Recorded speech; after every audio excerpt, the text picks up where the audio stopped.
everyone, welcome to another episode of Adedoyin Uncovered, second episode actually. Today I'm going to be teaching you how to solve questions on direct and inverse proportion. So if you haven't subscribed yet, kindly click the subscribe button, like, comment and share.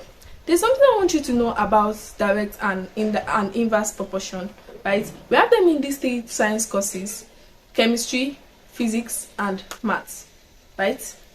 So let's get started. We have direct and inverse. I'll be starting with their graph. This is the graph for direct proportion, and this is the graph for indirect proportion. Oh my god, what did I just draw? This is the direct graph for inverse proportion. So when we say something is directly proportional to something, when we say something is inversely proportional to something, so we'll be using x and y, right? If x is directly proportional to y, if x is inversely proportional to y, how do we represent that? Let's say x is directly proportional to y, and we say x is inversely proportional to y. So anytime we're removing this sign of proportionality, there will be a constant k. We're using k for our constant. That's x is directly proportional to y, then x is inversely proportional to y. So this is inverse, right? So we remove this proportionality sign, then we add equals to and constant k. So now that we have our formula here, let's start with the first question. I'm going to be cleaning this. I will have to rub this graph off, then write our formula by the side.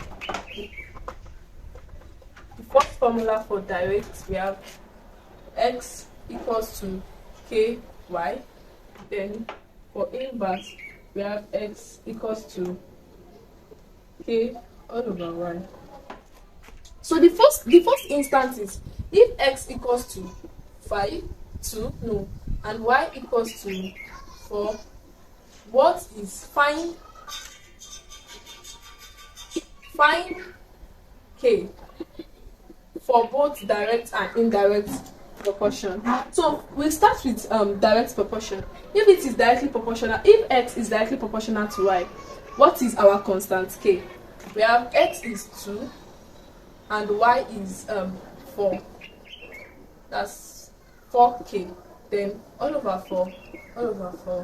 Then we can have k equals to 1 over 2, which is also equals to 0.5.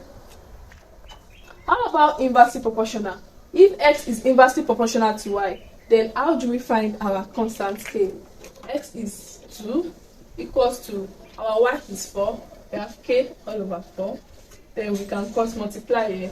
Then 4 times 2 is 8 equals to k. Our k here is 8. So we've solved this first question. Our constant for direct proportionality is 0.5 and our constant for inverse is 8. On to the next question.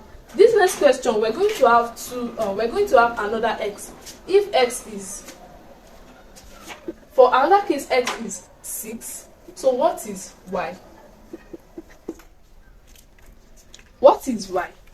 Let me rub this off. First of all, I want you to know that we have two ways of solving this question. First of all, we find our direct proportionality, we find our constant, then we find our y, right? And the second way is we do it directly without looking for constant first. So let's do that. I will use the first method. Okay, we found our constant here to be known. When we use x and y, we set our constant on 0.5, right? K equals to 0.5. So how do we find y? Then we can have x, which is 2, equals to our y is, sorry, we already found our k here, right? Which is 0.5. Then we can just find our y using this x and this k, which is 0.5. So our x here is, sorry, x. Our x here is 6. Then we are looking for our y. We are looking for our y, which is unknown, right? So we can have 6 equals to 0.5 multiplied by y. Then we can have 0.5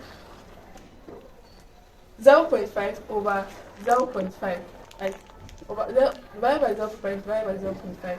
Then y equals to 6 divided by 0.5, which is equals to 12. You know 0.5 is 1 over 2. It's also the same thing as when we say y equals to 6 divided by 1 over 2, which is also the same thing as 6 multiplied by 2 over 1, which is equals to 12 as well. Right. Now that we have our y to be 12, the next thing I'm going to do is I'm going to use the second formula to solve this direct proportionality. Oh my god, I think we said y, x is 6 for y, right? So we have the formula is x equals to ky. The formula is x equals to ky. So we want to look for the second what's it called? We want to look for the second y. So the first one is x equals to 2, y equals to 4, right? Then we can have over, if we are looking for our k here, if we want to make k the subject of the formula, we can have over y, right? Then k equals to x over y. So from this we can have x1 over y1 equals to x2 over y2. Our x1 is 2, our y1 is 4, our x2 is 6, our y2 is unknown, which is, that's what we are looking for. Let's say is y2 x2, y1 x1, right? Then we can cross multiply here. Say 2y2 equals to 6 times 4, that's 24, all over 2, all over 2. Then y2 equals to 12. 24 divided by 2 is 12. We have 12. We can see that the answer we got from the first one, from the first one is also the same thing as the answer that we got from this other method. So you can use either of the two methods to solve your question. Onto the inverse proportion, we have our x1 is 2, our y1 is 4, our x2 is 6. We are looking for our y2. So when we say inversely proportion, the first thing we're going to do is, okay, for the first method, we have our k equals to 8, right? We already solved our k before, which is 8. Now we are looking for our y2. x2 equals to 6. Then what is y2, right? You can have x2. We use this formula as 6 equals to, our k is 8 divided by y, which is unknown. Then we can have 6y equals to 8 divided by 6 divided by 6. Then y equals to, divide this by 2, that's 4, by 2, that's 3. Then 4 divided by 3, how many 3 can we see in 4? We have 1 point, it is remaining 1, we add 0 to it. 3 divided by 10, that's 3. So it will continue to still remain 1, add 0 to it. 10 divided by 3 is also 3 remain that 1, so it's 1.3333. So let's just put it in 2 decimal places, which is 1.33 for our y. So we've gotten our y2 for the first method. Now let's go to the second method. For the second method, the first thing we are doing is to make k the subject of the formula, which is x equals to k divided by y, right? So cross multiply, xy equals to k, right? Then we can have x1 y1 equals to x2 y2. Our x1 is 6, our y1 is Our x1 is 6. Sorry, this is our x1, this is our y1. Our x1 is 2 multiplied by our y1, which is 4. Our x2 is 6. Then we are looking for our y2, which is unknown. Right? Then we can have divided by 6 divided by 6, right? Then 2, 1, 3. So we also have 4 over 3 to be our y2, which is equal to 1.33.